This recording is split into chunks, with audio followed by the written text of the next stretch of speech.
आपको कोई सुख हुआ है, आपको कोई लोभ है, तो लोग बोलेंगे नहीं है। लेकिन आपको इसके एसेंस को पकड़ना होगा पेशेंट के बातचीत से, पेशेंट से बार-बार मिल करके और चीज़ें धीरे-धीरे कन्फर्म करना होता है। और जब आपका एक बार ये थर्ड आई ओपन हो जाएगा, तो प्रैक्टिस आपके लिए ईज़ी हो जाएगा।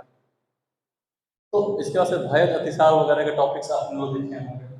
अब बात आता है कि संहिताओं में इसका कहीं रेफरेंस वगैरह है क्या? कहीं कोई इसमें वर्णन वगैरह किया है?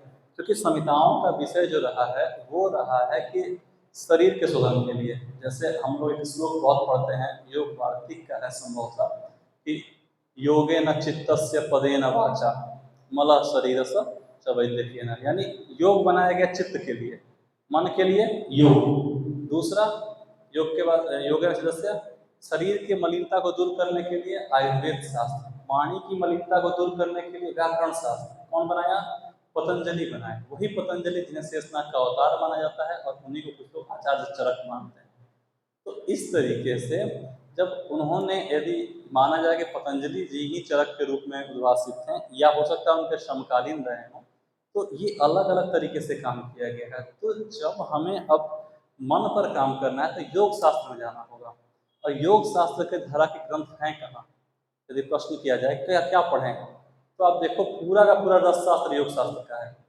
वो हमारा आयुर्वेद का पार्ट है ही नहीं।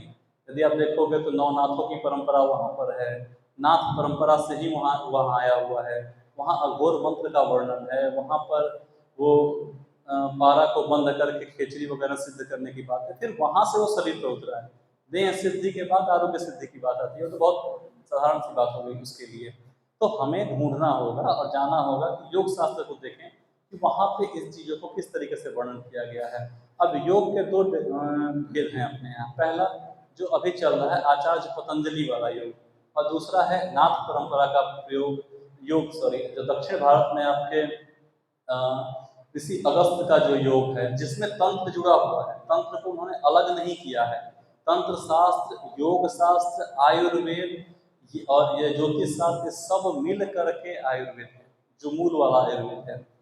इसीलिए आप देखना कि आत्रेय पुनर्वसु के 6 शिष्य, 6 में एक का ग्रंथ हम पढ़ते हैं चरक संहिता, और दूसरे शिष्य पराशर, जिन्होंने जो आयुर्वेद के ग्रंथ के साथ साथ उन्होंने दर्शन के, सॉरी, उन्होंने ज्योतिष के कई ग्रंथ लिख दिए। लघु पराशरी हो रहा, मध्य पराशरी हो रहा, बृहद पराशरी हो रहा, ये उनके ग्रंथ हैं। यानी वो एक ही गुरु से सीख रहे थे, तो उन्होंने एक अलग तरीके से आयाम को खोला कि बीमारी होने के इस तरह के भी कारण हो सकते हैं, और बीमारी होने के इस तरह के कारण हो सकते हैं, दैहिक हो सकते हैं, मानसिक हो सकते हैं। तो हमें इन चीज़ों को देखना होगा। अब विरुद्ध आहार से, दुष्ट आहार से, अशुचि भोजन करने से क्या होगा?